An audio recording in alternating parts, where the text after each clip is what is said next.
The calm mind, easy ways to manage anxiety and stress. परिचय। राजन का दिल तेज धड़क रहा था। ऑफिस की उस मीटिंग में जब बॉस ने प्रोजेक्ट की डेडलाइन पूछी तो उसके मुंह से आवाज ही नहीं निकली। सिर्फ एक सन्नाटा था और दिमाग में घूमते हजार सवाल। बस ठीक उसी वक्त अंकुर वारिकू का एक वीडियो याद आया जहां वो कह रहे थे, दोस्तों हम अक्सर कल की चिंता में आज का पर्दा फाड़ देते हैं। राजन ने महसूस किया ये पर्दा उसकी शांति और एकाग्रता का था। आपने कभी नोटिस किया है, जब स्ट्रेस होता है तो हमारा दिमाग बिल्कुल यूट्यूब के होम पेज की तरह हो जाता है। एक टैब में विजय और हर्ष बेनीवाल की बहस चल रही है, दूसरी में कैरम मिनाटी की नई प्रैंक वीडियो, तीसरे में सोच रहे हैं कि संदीप माहेश्वरी की नई मोटिवेशनल स्पीच कब आएगी, और बीच में कोई पॉपअप। क्या आपने अपना रिटायरमेंट प्लान कर लिया? बिल्कुल अस्त व्यस्त। ये कहानी सिर्फ राजन की नहीं है, शायद आपकी भी है। कल ही की बात है, निशा मधुलिका ने अपनी एक वीडियो में बताया कि कैसे एक छोटी सी दिनचर्या ने उनके काम के प्रेशर को मैनेज करना सिखाया। वहीं भुवन बाम बीबी की वाइन्स के कॉमेडी स्क्रिप्ट के पीछे भी कई बार यही चिंता का साया दिख जाता। अध्याय 1, तनाव को समझना वो अदृश्य बोझ। तनाव को समझना वो अदृश्य बोझ, ये नाम ही कितना सटीक है ना। आपने महसूस किया है कभी सुबह उठते ही मन में एक भारीपन, जैसे कोई अनदेखा बोझ सीने पर रखा हो? यह अध्याय उसी अदृश्य बोझ की पोल खोलता है। राजन का कल का दिन देखिए, सुबह 7 बजे ऑफिस की मीटिंग का मेल आया, 9 बजे तक बॉस का डांटने वाला कॉल, दोपहर में प्रोजेक्ट डेडलाइन। शाम तक वो इतना थक चुका था कि परिवार के साथ बैठकर खाना भी नहीं खा पा रहा था। उसकी पत्नी ने पूछा, क्या हुआ? राजन बस इतना कह पाया, कुछ नहीं, बस थोड़ा टेंशन है। यही तो है वो अदृश्य बोझ, दिखता नहीं पर महसूस होता है। जैसे आशीष चंचलानी के वीडियोस बाहर से हंसते मस्ती करते दिखते हैं, पर पर्दे के पीछे उन पर भी काम का दबाव रहता होगा। या भुवन बाम की बात करें, उनके फनी स्किट्स के पीछे भी कितनी रातों की नींद हराम होती होगी। संदीप माहेश्वरी कहते हैं ना, समस्या समस्या नहीं है, आपका उसके प्रति नजरिया है। इस अध्याय में हम यही सीखते हैं। तनाव कोई शत्रु नहीं, बल्कि एक सिग्नल है जो बताता है कि कुछ ठीक नहीं चल रहा। कैरम मिनाटी के उस वीडियो की तरह जहां वो बताते हैं कैसे उन्होंने शुरुआती दिनों के तनाव को मैनेज किया। वो कहते थे, लगता था जैसे सिर पर पहाड़ टूट पड़ेगा, पर फिर उन्होंने समझा ये तनाव तो उनकी ग्रोथ का हिस्सा था। निशा मधुलिका की कहानी याद आती है, घर से ऑफिस का काम संभालते हुए, बच्चों की देखभाल करते हुए कितना स्ट्रेस होता होगा, पर उन्होंने इसे मैनेज कैसे किया? उन्होंने इस अध्याय में बताई गई स्ट्रेस बकेट तकनीक अपनाई। हर छोटे छोटे स्ट्रेस को एक बाल्टी में डालने का विजुअलाइजेशन और फिर उसे धीरे धीरे खाली करना। अंकुर वारिकू का उदाहरण लीजिए, इतने बड़े बिजनेस को मैनेज करते हुए उन पर कितना प्रेशर रहता होगा, पर वो कहते हैं स्ट्रेस आपको तब तक नुकसान नहीं पहुंचाता जब तक आप उसे नजरअंदाज नहीं करते। विजय और हर्ष बेनीवाल की मोटिवेशनल बातें याद आती हैं। वो कहते हैं, तनाव उस बोझ की तरह है जो हम अपने साथ लगातार ढोते रहते हैं, बिना ये जाने कि उसे कैसे उतारना है। ये अध्याय आपको वही टूल्स देता है, उस अदृश्य बोझ को पहचानना, समझना और धीरे धीरे उतारना, क्योंकि जब तक आप ये नहीं समझेंगे कि तनाव क्या है, आप उसे निपट नहीं पाएंगे। तो क्या आप तैयार हैं इस सफर के लिए, जहां हम साथ साथ खोलेंगे इस अदृश्य बोझ के राज और खोजेंगे उस शांत मन का रास्ता जो हम सभी के अंदर छुपा हुआ है? क्योंकि अगला अध्याय हमें सिखाएगा कि इस तनाव रूपी अदृश्य बोझ को कैसे उतारा जाए। अध्याय 2, सांसों की शक्ति, जीवन का रिदम। तुमने कभी गौर किया है कि जब तुम नर्वस होते हो तो तुम्हारी सांसें कैसे छोटी और तेज हो जाती हैं, और जब तुम गहरी नींद में होते हो तो वही सांसें कितनी गहरी और शांत होती हैं? ये सवाल पूछते हुए मैं आपको एक कहानी सुनाता हूँ। राजन को कल एक बड़ी प्रेजेंटेशन देनी थी। बैठक कक्ष में प्रवेश करने से पहले उसका दिल एक रेसकार की तरह धड़क रहा था, हाथों में पसीना, गला सूखा, ठीक वैसा ही जैसा आप में से कई लोगों ने महसूस किया होगा। तभी उसे याद आया कि हमारे पसंदीदा कंटेंट क्रिएटर भुवन बाम बीबी की वाइन्स ने एक वीडियो में कहा था, भाई जब भी लाइफ थोड़ी हैवी लगे बस 5 सेकंड के लिए आंखें बंद करो और सांसों पर ध्यान दो। राजन ने वही किया, बस 3 गहरी सांसें भरी, 5 सेकंड अंदर 5 सेकंड बाहर, और कुछ ही पलों में उसने महसूस किया कि उसकी धड़कनें नॉर्मल हो रही हैं, दिमाग क्लियर हो रहा है।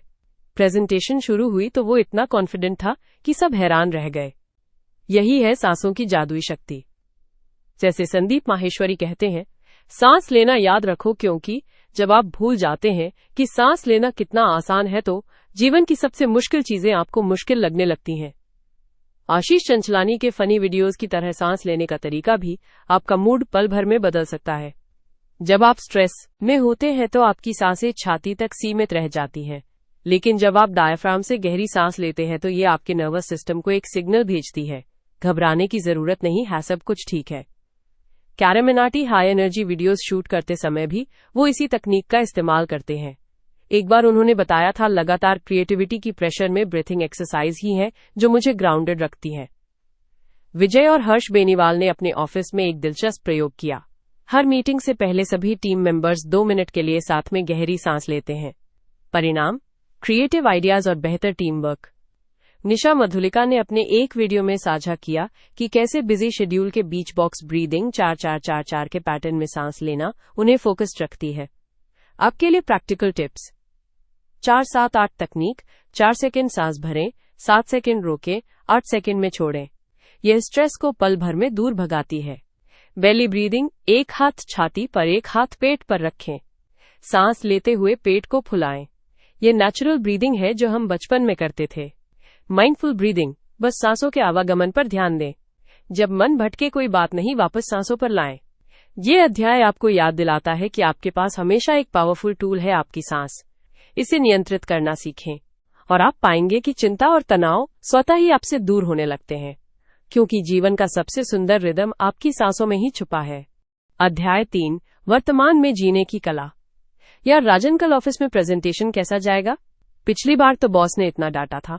ये सोचते सोचते राजन डिनर टेबल पर बैठे थे और उनकी पत्नी ने जो सब्जी बनाई थी उसका स्वाद तक नहीं ले पा रहे थे। क्या आप भी कभी ऐसे फंसे हैं, जब शरीर तो यहाँ है लेकिन दिमाग या तो बीते कल के पछतावों में या आने वाले कल की चिंताओं में भटक रहा हो? सुनिए, इस अध्याय की सबसे बड़ी सीख ये है, अतीत पुस्तकालय है, निवास स्थान नहीं।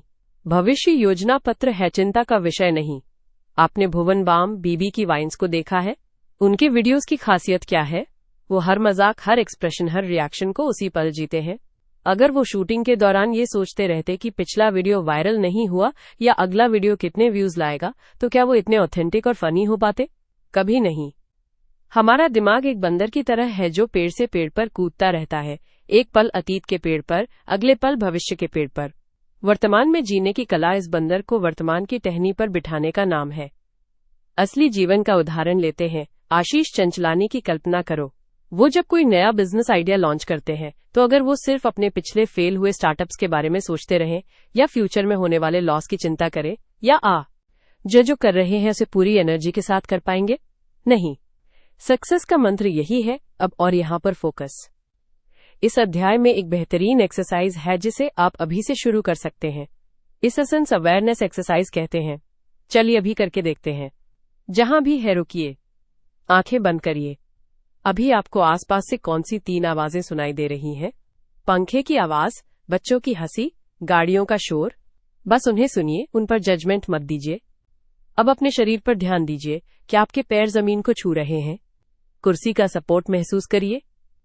एक गहरी सांस लीजिए और महसूस कीजिए कि हवा आपके अंदर जा रही है और बाहर आ रही है।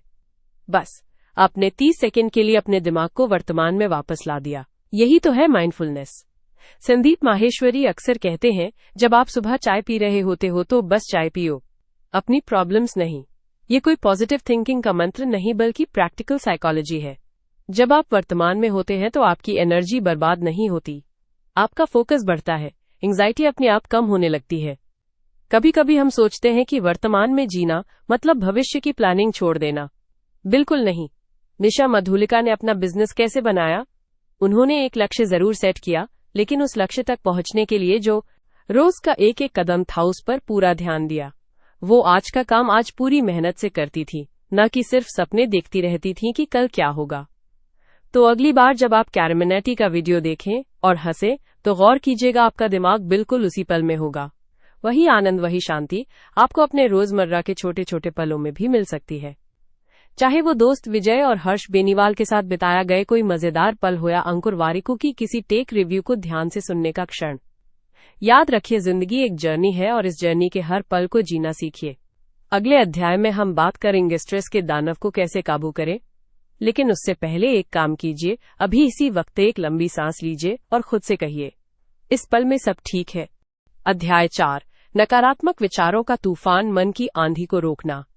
आपने कभी गौर किया है कि कैसे एक छोटी सी चिंता एक बीज की तरह अंकुरित होकर पल भर में मन में एक विशालकाय वृक्ष बन जाती है? जैसे राजन सोचता था मीटिंग में शायद मैंने गलत डेटा प्रेजेंट कर दिया, और देखते ही देखते ये सोच, मैं अपनी नौकरी खो दूंगा, मेरा करियर खत्म हो जाएगा और लोग मुझे एक फेलियर कहेंगे, कि जंगल में बदल जाती थी। यही तो है नकारात्मक विचारों का तूफान जो हमारे मन की शांति को एक आंधी की तरह बहा ले जाता है। इस अध्याय की कहानी हमारे दोस्त अंकुर वारिकू के साथ शुरू होती है। एक दिन अंकुर का एक वीडियो वायरल हुआ। कमेंट्स में कुछ लोगों ने उसे बुरा भला कहा। अब अंकुर का मन उन 10 नकारात्मक कमेंट्स के पीछे भागने लगा, हजारों पॉजिटिव कमेंट्स को भूलकर। उसकी मानसिक आंधी शुरू हो गई। लोग मुझे पसंद नहीं करते, मेरा कंटेंट अच्छा नहीं है, शायद मुझे ये सब छोड़ देना चाहिए। क्या आपके साथ भी कभी ऐसा हुआ है? एक नकारात्मक बात सारी पॉजिटिव बातों पर भारी पड़ जाती है। लेकिन डरिए नहीं, क्योंकि इस आंधी को रोकने के आसान तरीके हैं। पहला कदम है विचारों को बादल की तरह देखना। जैसे आकाश में बादल आते जाते रहते हैं, ठीक वैसे ही हमारे विचार भी आते जाते रहते हैं। जब कैरिमिनाटी को हेट कमेंट मिलता है तो वो क्या कहते हैं? भाई ये तो चलता रहेगा। वे उस विचार को अपने ऊपर हावी नहीं होने देते, उसे एक गुजरते हुए बादल की तरह देखते हैं। दूसरा जादुई हथियार है सबूतों की कसौटी। जब कोई नकारात्मक विचार आए, जैसे भुवन बाम बीबी की वाइन्स का मजाकिया अंदाज, तो खुद से पूछें, क्या इस बात का कोई ठोस सबूत है?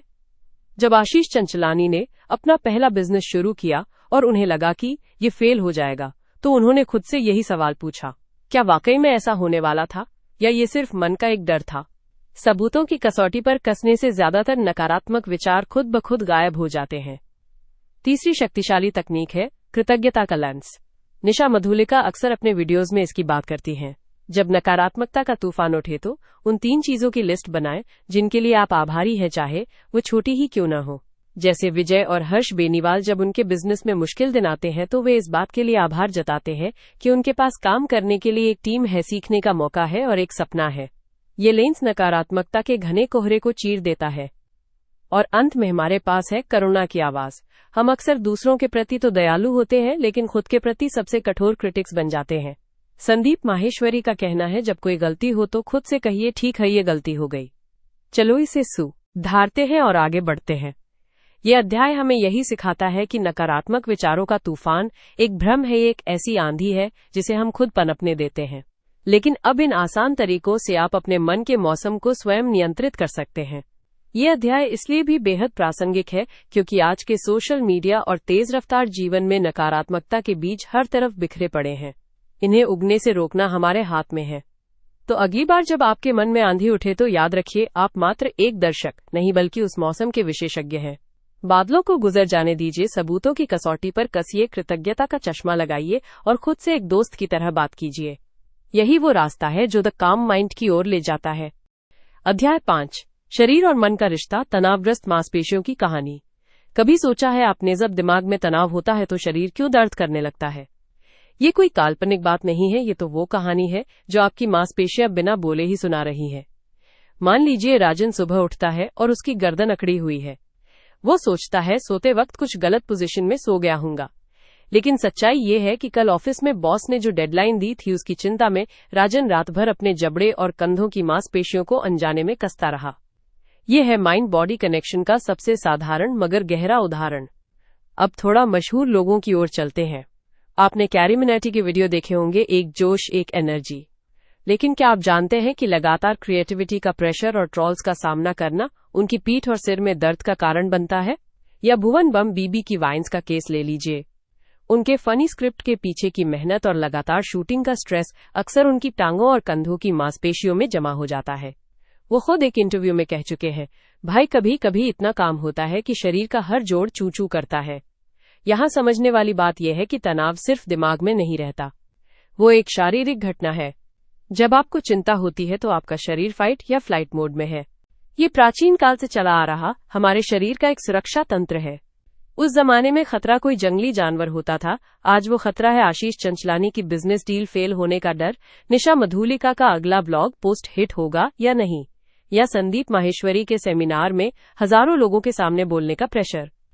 इस मोड में आपका शरीर मांसपेशियों में खून का प्रवाह बढ़ा देता है ताकि आप भाग सकें या लड़ सकें। मगर आज की दुनिया में न तो आप भागते हैं न लड़ते हैं, बस डेस्क पर बैठे बैठे व्हाट्सएप के मैसेज और ईमेल के नोटिफिकेशन देखते रहते हैं। नतीजा, वो सारा तनाव, वो सारी एनर्जी आपकी मांसपेशियों में ही जमा होकर रह जाती है।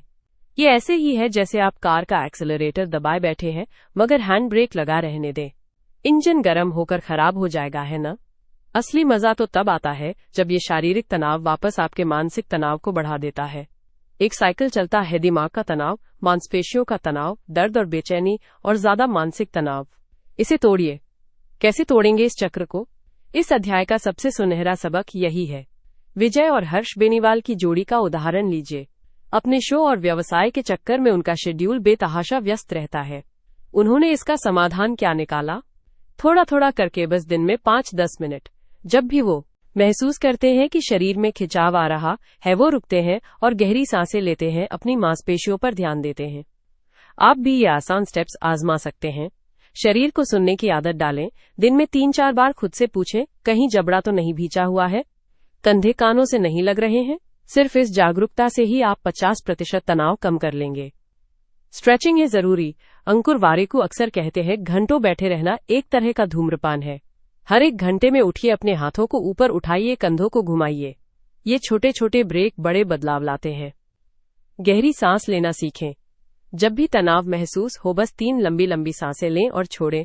ऐसा करते हुए सांस छोड़ने के साथ अपनी मांसपेशियों को ढीला होता हुआ महसूस करें। यह अध्याय हमें बस इतना याद दिलाता है, आपका शरीर और दिमाग एक टीम है। अगर एक खिलाड़ी को दिक्कत है तो पूरी टीम का प्रदर्शन प्रभावित होगा। आपको बस इतना करना है कि अपने शारीरिक साथी की बात सुनने का वक्त निकालें, क्योंकि एक रिलैक्स बॉडी के बिना एक रिलैक्स माइंड की कल्पना भी नहीं की जा सकती। और यही रास्ता है एक शांत और तनाव मुक्त जीवन की ओर। अध्याय 6, छोटी छोटी खुशियां।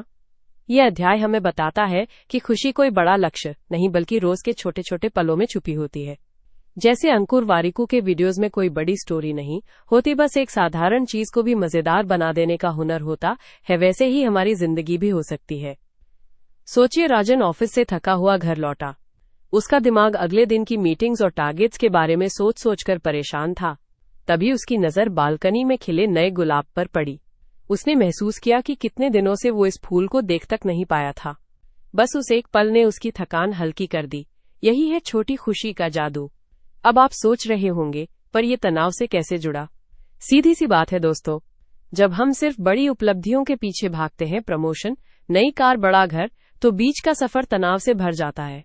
हम भुवन बाम की वाइन्स जैसी हंसी भूल जाते हैं, कैरेमिनाटी के कॉमेडी रिएक्शंस का मजा नहीं ले पाते, आशीष चंचलानी के फन वीडियोस को स्किप कर देते हैं। असल मायने में तनाव और खुशी एक ही सिक्के के 2 पहलू हैं। संदीप माहेश्वरी अक्सर कहते हैं, जिस चीज पर आप फोकस करोगे वही बढ़ेगी। अगर आप तनाव पर फोकस करेंगे तो वो बढ़ेगा, अगर छोटी खुशियों पर तो वो बढ़ेंगी। कल्पना कीजिए विजय और हर्ष बेनीवाल की। वो अपनी यात्राओं में कितनी छोटी छोटी चीजों में मजा ढूंढ लेते हैं, एक अलग तरह का पेड़ देखकर, स्थानीय लोगों से बात करके, नए स्वाद चखकर। उनके लिए जर्नी ही डेस्टिनेशन है।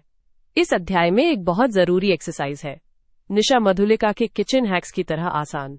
रोज सोने से पहले 3 छोटी चीजें लिखिए जिनसे आपको उस दिन खुशी मिली। कोई चाय की चुस्की, किसी दोस्त का फोन, बारिश की बूंदों की आवाज, या फिर अंकुर वारिकू का कोई मस्ती भरा वीडियो। देखिए, जीवन में बड़े पैमाने पर तो सब कुछ नहीं बदला जा सकता, लेकिन छोटी छोटी खुशियों का संग्रह बड़ा कर सकते हैं। जैसे 1 मिनट का हंसना पूरे दिन के तनाव को हरा सकता है। एक गहरी सांस आपको वर्तमान में ला सकती है। यही इस अध्याय की सीख है, छोटे पलों में बड़ी खुशियां ढूंढना सीखिए, जीवन हल्का और सुंदर हो जाएगा। अध्याय 7, रिश्तों का जाल। सुनिए, कभी कभी जिंदगी हमें ऐसे मोड़ पर ले आती है जहां रिश्ते जाल की तरह फैल जाते हैं। पर क्या आपने कभी सोचा है कि ये जाल हमें फंसाने के बजाय सहारा भी दे सकता है? विजय और हर्ष बेनीवाल की दोस्ती का किस्सा तो आपने सुना ही होगा। एक दिन विजय ने हर्ष से कहा, यार मुझे लगता है मैं डिप्रेशन में जा रहा हूँ। हर्ष ने उसकी आंखों में देखा और बस इतना कहा, तू अकेला नहीं है भाई, मैं यहाँ हूं ना। और यही बात उनकी दोस्ती की नींव बन गई। आपके आसपास भी तो ऐसे लोग होंगे, जैसे राजन जो हमेशा सबकी बात सुनने के लिए तैयार रहता है, या फिर अंकुर वारिकू जो अपने वीडियोस के माध्यम से लोगों को जोड़ता रहता है। एक दिलचस्प वार्तालाप याद आता है। कैरेमिनाटी और भुवन बाम की बातचीत में भुवन ने कहा, ब्रो असली स्ट्रेस तो तब आता है जब तुम्हें कोई समझने वाला ही ना हो। इस पर कैरी ने जवाब दिया, सही कहा भाई, पर कभी कभी हमें बस शुरुआत करनी होती है, जैसे मैंने अपने वीडियोस के साथ की। आशीष चंचलानी अक्सर कहते हैं, रिश्ते बगीचे की तरह होते हैं, इन्हें समय समय पर पानी देना पड़ता है, और ये बात बिल्कुल सच है। निशा मधुलिका अपने एक वीडियो में कहती हैं, जब मैंने अपना बिजनेस शुरू किया था तब सबसे बड़ा सहारा मेरे दोस्तों और परिवार ने दिया। उनके बिना शायद मैं आज यहाँ नहीं होती। अगली बार जब आप तनाव में हो तो खुद से पूछिए, क्या आपने किसी से बात की? क्या आपने अपने रिश्तों के जाल को मजबूत करने की कोशिश की? याद रखिए, विजय और हर्ष की दोस्ती ने साबित किया कि सही रिश्ते न सिर्फ हमें तनाव से बचाते हैं, बल्कि हमें जीवन में आगे बढ़ने की ताकत भी देते हैं। अगला अध्याय आपको सिखाएगा कि कैसे छोटी छोटी आदतों से आप अपने मानसिक स्वास्थ्य में सुधार ला सकते हैं। अध्याय 8, गहरी नींद का राज। आपने कभी सोचा है कि जब आप सो रहे होते हैं तब आपका दिमाग क्या कर रहा होता है? मान लीजिए रात का समय है, राजन बिस्तर पर करवटें बदल रहा है। उसकी आंखें थकी हुई हैं, लेकिन दिमाग एक रेसिंग कार की तरह दौड़ रहा है। कल की मीटिंग, बच्चों का स्कूल फीस, बैंक का लोन, और फिर सुबह होती है। वो उठता है और महसूस करता है जैसे कोई ट्रक उस पर से गुजर गया हो। अब जरा अंकुर वारिकू की कल्पना कीजिए, वो भी उतना ही व्यस्त है, लेकिन जब वो सोता है तो सचमुच सोता है। सुबह उठता है तो ऊर्जा से भरपूर। फर्क क्या है? दोस्तों, यह अध्याय इसी राज को खोलने जा रहा है, गहरी नींद का राज। कैरेमिनाटी का एक वीडियो बनाने का जुनून और भुवन बाम बीबी की वाइन्स की क्रिएटिविटी, ये सब गहरी नींद के बिना अधूरे हैं। आशीष चंचलानी की सफलता का एक राज ये भी है कि वो अपनी नींद को प्राथमिकता देता है। लेकिन मेरे पास समय नहीं है, आप यही सोच रहे हैं ना? निशा मधुलिका भी यही सोचती थीं जब तक उन्हें एहसास नहीं हुआ कि अच्छी नींद के बिना उनका काम प्रभावित हो रहा था। संदीप माहेश्वरी कहते हैं, नींद प्रकृति का वो तोहफा है जो आपको दिन भर की ऊर्जा से भर देता है। तो गहरी नींद का राज क्या है? पहला राज, नींद की तैयारी। विजय और हर्ष बेनीवाल जैसे व्यस्त बिजनेसमैन भी रात को सोने से पहले 1 घंटे का डाउन टाइम रखते हैं। मोबाइल बंद, लाइट्स मध्यम और एक अच्छी किताब। दूसरा राज, दिमाग की सफाई। जैसे भुवन बाम हर रोज नए कॉमेडी आइडियाज के लिए दिमाग साफ करते हैं, वैसे ही नींद हमारे दिमाग की सफाई का समय है। ये दिन भर की मेंटल क्लटर को साफ करती है। तीसरा राज, रूटीन की शक्ति। कैरेमिनाटी की शूटिंग शेड्यूल की तरह आपकी नींद का भी एक शेड्यूल होना चाहिए। रोज एक ही समय पर सोना और उठना। आज रात से ही शुरुआत करें। सोने से 1 घंटा पहले स्क्रीन बंद कर दें। अपना बेडरूम ठंडा और अंधेरा रखें। सोने से पहले 5 मिनट के लिए शांत बैठें। याद रखिए, नींद कोई लग्जरी नहीं है, जरूरत है। जैसे आप अपने फोन को रोज चार्ज करते हैं, वैसे ही आपको भी रोज से स्लीप चार्ज की जरूरत है। कल सुबह जब आप उठेंगे तो खुद से पूछें, क्या मैंने आज रात गहरी नींद का राज समझ लिया है? क्योंकि अगला अध्याय हमें सिखाएगा कि इस ज्ञान को दैनिक जीवन में कैसे उतारा जाए। अध्याय 9, डिजिटल डिटॉक्स। सुनिए, एक कल्पना करने की कोशिश करें। आपकी सुबह अलार्म की आवाज से नहीं, बल्कि चिड़ियों की चहचहाहट से होती है। आपका हाथ सबसे पहले फोन को टटोलने की बजाय एक गर्म चाय के कप को छूता है। असंभव लगता है ना? पर यही तो है डिजिटल डिटॉक्स का सार। एक ऐसा दिन जब आप कैरेमिनाटी के नए वीडियो, अंकुर वारिकू के लेटेस्ट ट्वीट या भुवन बाम की नई रील से अनजान रहते हुए भी पूरी तरह जीवित रह सकते हैं। मान लीजिए राजन की कहानी। राजन सुबह उठते ही सबसे पहले अपने फोन की स्क्रीन चेक करता था, ठीक वैसे ही जैसे हम सब में से अधिकतर करते हैं। एक दिन उसने सोचा, क्या हो अगर मैं आज बिना फोन के ही दिन शुरू कर दूं? सुबह की चाय के समय उसके हाथ बार बार खालीपन महसूस कर रहे थे। ऐसा लग रहा था जैसे कोई चीज गुम है। फिर उसने अपने आसपास नजर घुमाई, बालकनी में खिले हुए गुलाब, आसमान में उड़ते पक्षी, ताजी हवा के झोंके, और अचानक उसे एहसास हुआ, यार ये तो असली नोटिफिकेशन है। दोपहर में जब आशीष चंचलानी का नया वीडियो आ रहा था या निशा मधुलिका की नई बिजनेस टिप आई थी, उस समय राजन अपने दोस्त के साथ बैठकर असल जिंदगी की बातें कर रहा था। उसने पाया कि बिना फोन के उसकी बातचीत गहरी हो गई थी। वो वाकई सुन रहा था, सिर्फ जवाब देने का इंतजार नहीं कर रहा था। संदीप माहेश्वरी अक्सर कहते हैं, सबसे बड़ा निवेश स्वयं पर निवेश है, और ये डिजिटल डिटॉक्स उसी का एक हिस्सा है। जब आप लगातार डिजिटल दुनिया से जुड़े रहते हैं तो आपकी मेंटल बैटरी डिस्चार्ज होती रहती है। विजय और हर्ष बेनीवाल जैसे लोगों की सफलता का राज भी यही है, वे अपने फोकस के समय को सुरक्षित रखना जानते हैं। शाम को जब राजन ने फोन वापस उठाया तो उसे अजीब लगा। कैरेमिनाटी के 50 नोटिफिकेशन, ढेर सारे मैसेज, कई मिस्ड कॉल्स। पर अब वो इन सब को देखकर परेशान नहीं हुआ। उसने महसूस किया कि एक दिन की ये डिजिटल छुट्टी उसके लिए मानसिक स्पा से कम नहीं थी। यह अध्याय सिर्फ एक दिन के डिजिटल डिटॉक्स के बारे में नहीं है, बल्कि उस आजादी के बारे में है जो आपको अपने और अपने आसपास की दुनिया को फिर से खोजने का मौका देती है। अध्याय 10 आत्मकरुणा अपने आप से बातचीत। आपने कभी गौर किया है कि जब आपका दोस्त गलती करता है तो आप उसे दिलासा देते हैं, लेकिन जब आप खुद गलती करते हैं तो आप अपने मन में एक क्रूर आलोचक पैदा कर लेते हैं। यह अध्याय उसी आलोचक को एक दोस्त में बदलने की कला के बारे में है। सोचिए राजन का किस्सा। ऑफिस में प्रोजेक्ट फेल हो गया। उसकी आंतरिक आवाज कह रही थी, तुम हमेशा चूक जाते हो, तुम्हारे बस का काम नहीं है। अब सोचिए अगर उसका सबसे अच्छा दोस्त ये हाल सुनता तो क्या वो यही कहता? नहीं ना, वह कहता, अरे भाई हर कोई कभी न कभी फेल होता है, तुमने पूरी मेहनत की, चलो अगली बार और बेहतर करेंगे। आत्मकरुणा यही है, अपने आप से वैसा ही बात करना जैसा एक अच्छा दोस्त करेगा। ये सिर्फ कोरी बातें नहीं है। अंकुर वारिकू के वीडियोज में जो खास बात होती है वो है उनकी ऑथेंटिसिटी। कभी कभी वो अपनी गलतियों के बारे में खुलकर बात करते हैं। यही ऑथेंटिसिटी उन्हें इतना रिलेटेबल बनाती है। आत्मकरुणा भी आपको वैसा ही ऑथेंटिक बनाती है। आप अपनी कमजोरियों को स्वीकार करना सीख जाते हैं। अब कैरिमिनाटी को लीजिए। वो हर विवाद के बाद वापस आता है और अपनी बात रखता है। उसके अंदर एक आत्मकरुणा का फ्रेमवर्क है जो उसे बताता है, चल एक और वीडियो बनाते हैं, पिछली बात पीछे छोड़ दो। यही तो है निडरता। भुवन बाम बीबी की वाइन्स के कॉमेडी स्किट्स में किरदार अक्सर मुसीबत में फंसते हैं, लेकिन वे खुद को कोसते नहीं बल्कि हंसते खेलते उससे निकल जाते हैं। जिंदगी का असली फंडा यही है। इस अध्याय में हम 3 स्टेप सीखते हैं। माइंडफुलनेस, अपनी पीड़ा को पहचानो। जब आशीष चंचलानी ने अपने बिजनेस में नुकसान झेला तो पहला कदम था ये स्वीकार करना, हाँ ये स्थिति दर्दनाक है। कॉमन ह्यूमैनिटी, ये समझो कि तुम अकेले नहीं हो। निशा मधुलिका जब अपने यूट्यूब जर्नी के उतार चढ़ाव के बारे में बात करती हैं तो हजारों महिलाएं उसमें अपनी कहानी देखती हैं। गलतियां करना, असफल होना, संघर्ष करना ये मानव अनुभव का हिस्सा है, न कि आपकी व्यक्तिगत कमजोरी। सेल्फ काइंडनेस, अब खुद से दोस्ती वाली बात करो। संदीप माहेश्वरी अक्सर कहते हैं कि अगर आप खुद से प्यार नहीं करेंगे तो दुनिया की कौन सी चीज आपको प्यार देगी। अपने आप से वैसे ही बात करें जैसे आप किसी प्रियजन से करेंगे। ठीक है, गलती हो गई, कोई बात नहीं, अब आगे का रास्ता देखते हैं। सोचिए विजय और हर्ष बेनीवाल की जोड़ी की। उनकी सफलता का राज केमिस्ट्री है। वे एक दूसरे का सपोर्ट करते हैं। आत्मकरुणा आपके अंदर ठीक वैसी ही केमिस्ट्री पैदा करती है। आपका एक हिस्सा दूसरे हिस्से का सबसे बड़ा सपोर्ट सिस्टम बन जाता है।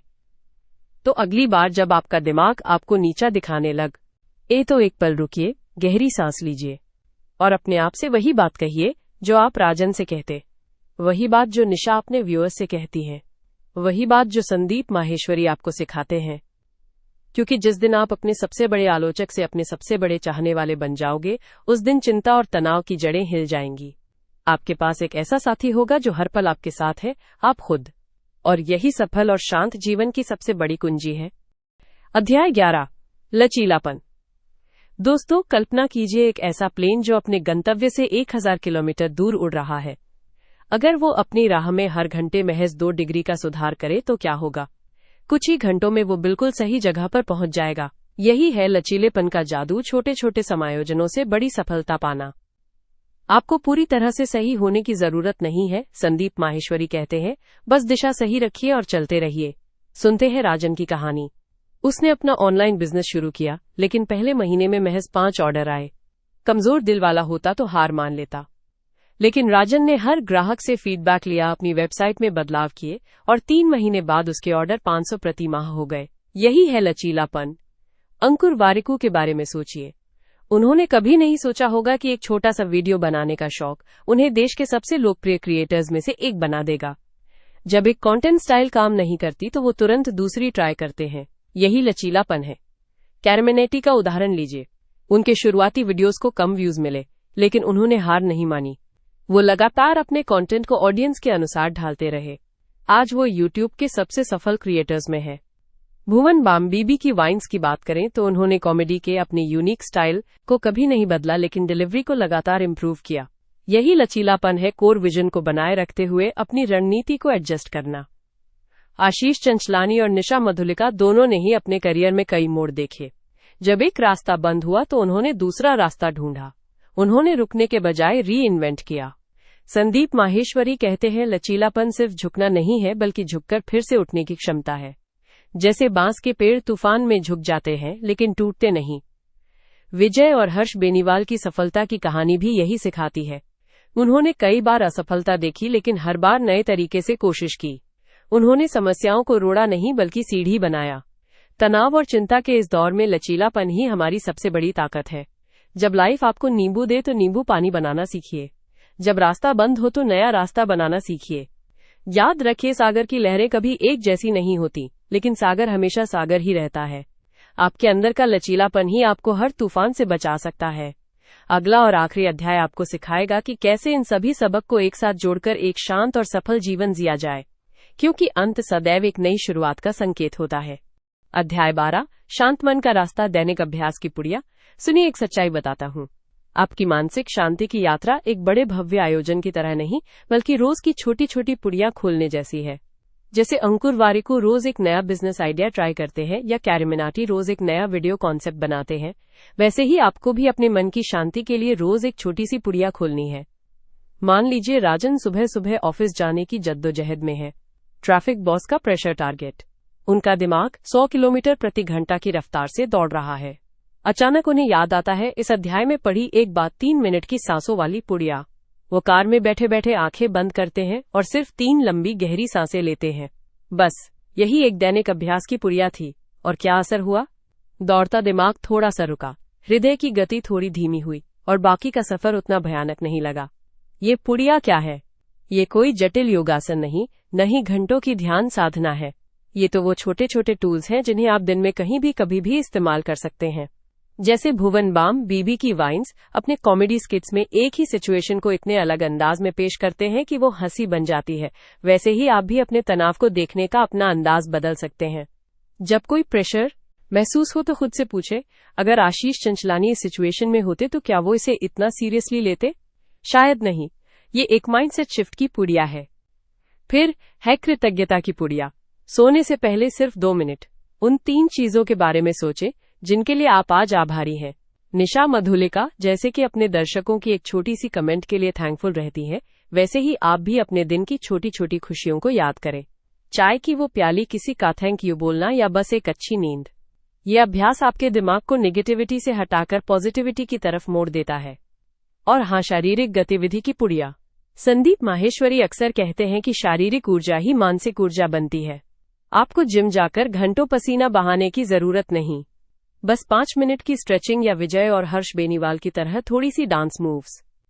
इससे शरीर में एंडोर्फिन हार्मोन रिलीज होता है जो प्राकृतिक तनाव नाशक है। देखिए, इस अध्याय की सबसे बड़ी प्रासंगिकता आज के इस हाई स्पीड हाई स्ट्रेस दौर में है। हम सबके पास राजन की तरह ऑफिस का प्रेशर है, कैरिमिनाटी की तरफ क्रिएटिव प्रेशर है और भुवन बाम जैसा सोशल मीडिया का प्रेशर है। इन सब के बीच अगर हम अपने मन को शांत नहीं रखेंगे तो बर्नआउट तय है। इसलिए ये दैनिक अभ्यास की पुड़िया कोई लग्जरी नहीं, आज की जिंदगी की जरूरत है। इन्हें खोलने में सिर्फ कुछ मिनट लगते हैं, लेकिन इनका असर पूरे दिन पर पड़ता है। ये आपके दिन का ऐसा व्हाट्सएप मैसेज है जो आप खुद को भेज रहे हैं, ये कहते हुए कि तुम महत्वपूर्ण हो और तुम्हारे मन की शांति महत्वपूर्ण है। तो क्या आप कल से ही अपनी पहली पुड़िया 3 गहरी सांसों वाली खोलना शुरू करेंगे? याद रखिए, शांत मन का रास्ता एक बार में बना हुआ हाईवे नहीं, बल्कि रोज रोज बिछाई जाने वाली एक ईंट है। और हर दिन की ये एक ईंट आपको एक ऐसे मजबूत महल तक ले जाएगी जहां चारों तरफ सिर्फ शांति ही शांति है। The calm mind, easy ways to manage anxiety and stress. समापन। तो दोस्तों, कल्पना कीजिए एक दिन जब राजन का पूरा दिन खराब जा रहा था। ऑफिस में प्रोजेक्ट डेडलाइन, ट्रैफिक जाम और फिर घर पहुंचे तो लैपटॉप क्रैश। अब पुराना राजन तो तनाव में चिल्लाता भड़कता, लेकिन नए संयमित राजन ने वो किया जो हमने इस किताब में सीखा। 1 मिनट रुके, गहरी सांस ली और खुद से पूछा, क्या ये सच में दुनिया का अंत है? जवाब था नहीं। और फिर शांत दिमाग से उसने समस्या का हल निकाला। यही तो है काल्म माइंड की असली ताकत। इस किताब का सार है ये सुनहरी बात, आपकी परिस्थितियां आपको परिभाषित नहीं करती, आपकी प्रतिक्रिया करती है। जैसे संदीप माहेश्वरी कहते हैं, आप बाहर का कंट्रोल तो नहीं कर सकते, लेकिन अंदर का कंट्रोल जरूर कर सकते हैं। या फिर भुवन बाम जैसे हंसी मजाक के बीच भी जिंदगी के तनावों को हल्के में लेकर चलते हैं। आशीष चंचलानी की तरह बिजनेस में प्रेशर हो या निशा मधुलिका जैसे कंटेंट क्रिएटर की डेली हैसलहर कोई तनाव में है, मगर जिसने सीख लिया खुद को शांत रखना वही जीत गया। विजय और हर्ष बेनीवाल की वायलेंस से दूर रहकर सफलता की कहानी इसका जीता जागता सबूत है। अब सुनकर अच्छा लगा कि आपने पूरी किताब एक ही दिन में सुन ली। इसका मतलब आप वाकई अपनी मेंटल हेल्थ को लेकर सीरियस हैं। आपकी ये प्रतिबद्धता सराहनीय है। और हाँ, अगली बार लेकर आ रहे हैं एक ऐसी कहानी जो आपके जीवन का नजरिया बदल देगी। सोचिए, जब कैरी मिनाटी और अंकुर वारिकू जैसे लोगों का सफर एक साधारण इंसान की जिंदगी को कैसे प्रभावित करता है, थोड़ा रहस्य बनाए रखते हैं। जल्द मिलते हैं एक नई दिलचस्प किताब के साथ। तब तक के लिए अगर ये ज्ञान आपको काम आया तो चैनल को सब्सक्राइब जरूर करें, वीडियो को लाइक करें और अपने दोस्तों के साथ शेयर करें ताकि वे भी अपने तनाव को अलविदा कह सकें। आपका दिन शानदार रहे।